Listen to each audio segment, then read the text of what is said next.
Vous êtes à l'écoute de Radio J, merci de votre fidélité et bon réveil si vous nous rejoignez. Alors on parle beaucoup d'un homme ces derniers jours, d'un ancien président contre lequel le parquet national financier a requis 4 ans de prison, dont 2 ans ferme. Je parle bien sûr de Nicolas Sarkozy. Et oui, l'ex-président de la République est actuellement jugé pour corruption et trafic d'influence dans l'affaire dite des écoutes. Les mêmes peines d'ailleurs ont été requises pour son avocat Thierry Herzog ainsi que pour l'ancien haut magistrat Gilbert Azibert. Alors, hasard du calendrier, alors qu'on apprenait lundi soir ces réquisitions, nouveau rebondissement également dans une autre affaire impliquant Nicolas Sarkozy, celle du financement libyen de sa campagne présidentielle de 2007. Énième épisode dans cette affaire judiciaire qui dure quand même depuis 8 ans. Son ami et donc ancien ministre Brice Hortefeux a été mis en examen. Mais alors de quoi s'agit-il exactement? Que reproche-t-on précisément à Nicolas Sarkozy et à son entourage? Retour ce matin sur cette affaire du financement libyen de la campagne de 2007. Et Christophe Dard, vous êtes avec moi et vous ouvrez ce dossier par une date, celle du 10 décembre 2007.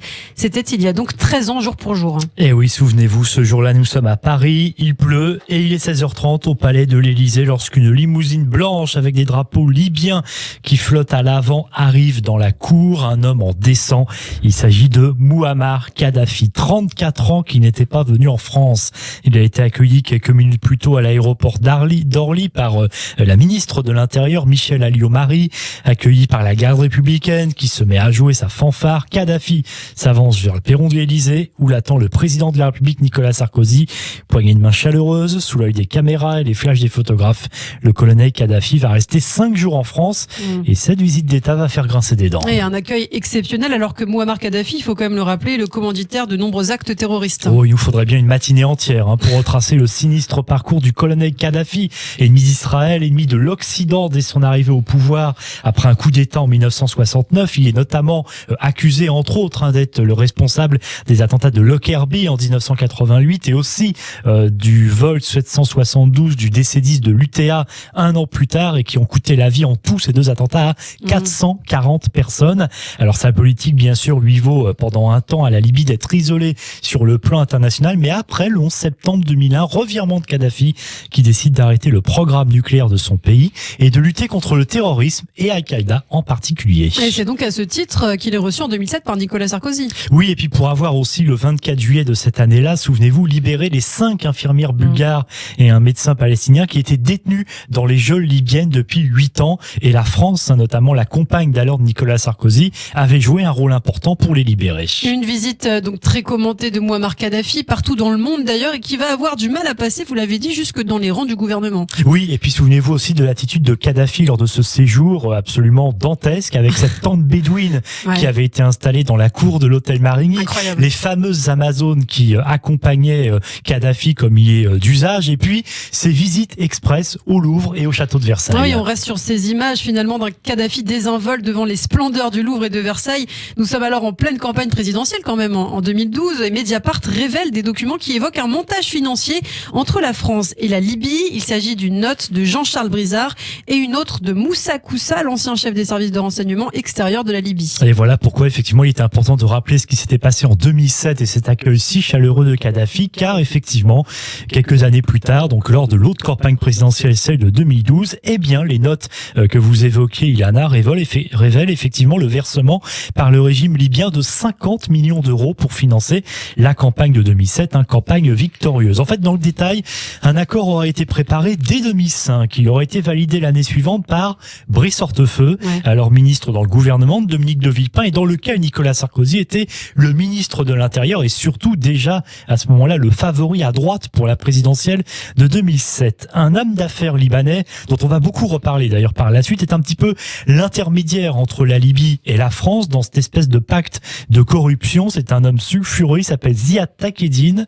Je précise que quand l'information sort par Mediapart au printemps 2012, Kadhafi est déjà mort depuis quelques mois. Il avait été tué en octobre 2011 aux environs de Sirte. Mais ce qu'il faut ajouter, c'est que avant que Mediapart publie ces documents, Christophe, il y avait déjà, je crois, des soupçons de financement libyen sur la campagne de 2007. Oui, sauf qu'à vrai dire, on n'y avait pas vraiment prêté d'importance, mais effectivement, alors que le printemps arabe gagnait la Libye, et alors même que l'intervention occidentale se préparait, à laquelle d'ailleurs a participé la France, eh bien le fils de Mouammar Kadhafi avait déclaré en mars 2011 que Nicolas Sarkozy avait bien reçu de l'argent de la Libye, des propos confirmés d'ailleurs quelques mois plus tard par un ancien premier ministre de Kadhafi. Mais à cette période, eh bien on pouvait penser que ces allégations, qui d'ailleurs n'avaient pas la moindre preuve, étaient une vengeance, parce que le régime de Kadhafi à ce moment-là et celui de sa clique étaient complètement en train de s'effondrer. Évidemment, la justice va enquêter de près et débute alors une affaire pleine de rebondissements. Oui, et rien ne tourne en faveur de Nicolas Sarkozy. Un expert authentifie le document qui fait mention d'un don de 50 millions d'euros, ce fameux don de Kadhafi pour la campagne de 2007. Et puis, donc, le 21 mars 2018, coup de théâtre, Nicolas Sarkozy mis en examen pour corruption passive, recel de fonds publics étrangers et financement illégal de campagne électorale. 2 mois plus tard, c'est au tour de l'ancien ministre du budget Éric Woerth qui était directeur et trésorier de la campagne de 2007. Et ce n'est que le commencement, car depuis le début de l'année, les mises en examen se succèdent dans cette enquête qui visiblement n'en finit pas. Oui, en janvier, c'était un collaborateur de l'ancien chef de l'État Thierry Gobert mis en examen pour association de malfaiteurs. C'est pas des petites accusations, hein. Là, association de malfaiteurs, c'est quand même costaud. À la même période, c'était un homme d'affaires franco-algérien, Alexandre Djouri, sur lequel pèsent des charges très lourdes, qui est placé en détention provisoire puis remis en liberté quelques semaines plus tard pour raison médicale. Et puis encore, Nicolas Sarkozy au mois d'octobre pour association de malfaiteurs en vue de la préparation de délits. Et il y a quelques jours, ça n'a pas arrêté, avec notamment l'ancien bras droit et secrétaire général sous la présidence Sarkozy, Claude Guéant, qui dans cette affaire a quand même déjà été mis en examen à 9 reprises. Et à cette liste de mises en examen s'ajoute donc celle mardi du député européen Brice Hortefeux, l'un des plus proches de Nicolas Sarkozy. L'homme a été mis en examen pour financement illégal de campagne électorale et association de malfaiteurs. Et il a été accusé directement par le beau-frère de Mouammar Kadhafi ainsi que par le fameux Ziad Takedine. En fait, il se serait rendu en Libye au moins à 2 reprises avant 2007. Brice Hortefeux rétorque que c'est faux. Il n'y a été qu'une fois. C'était en 2005 dans le cadre de ses fonctions ministérielles. Ouais, coup de théâtre le mois dernier. Ziad Takedine, le principal accusateur de Nicolas Sarkozy dans cette affaire quand même, il s'est rétracté. Il déclarait alors dans une interview qu'il n'y avait pas eu de financement libyen de la campagne de Nicolas Sarkozy, alors qu'il le clame depuis quand même plusieurs années, et que Mouammar Kadhafi ne s'adonnait pas à ce genre de pratique. Oui, sauf que Ziad Takedine dit un petit peu tout et son contraire, donc c'est compliqué de le croire. En plus, il est également visé par un mandat d'arrêt dans le cadre de l'affaire dite de Karachi. En fait, il aurait versé des commissions occultes. L'homme d'affaires de 70 ans dit en fait qu'il avait subi des pressions lorsqu'il a déclaré avoir remis en personne 5 millions d'euros en espèces en pleine campagne de 2007. Nicolas Sarkozy, toutefois, évidemment, s'est félicité de cela. Il avait déclaré sur Twitter: la vérité éclate enfin.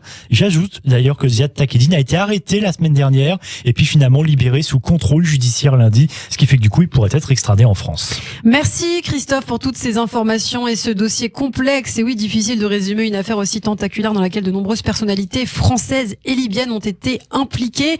Nous espérons en tout cas avoir été clairs grâce à vous Christophe, et justement pour aller plus loin et comprendre aussi toute cette affaire, je vous conseille une BD que j'ai beaucoup aimée, sortie l'an dernier, Sarkozy Kadhafi, des billets et des bombes, publiée aux éditions Delcourt.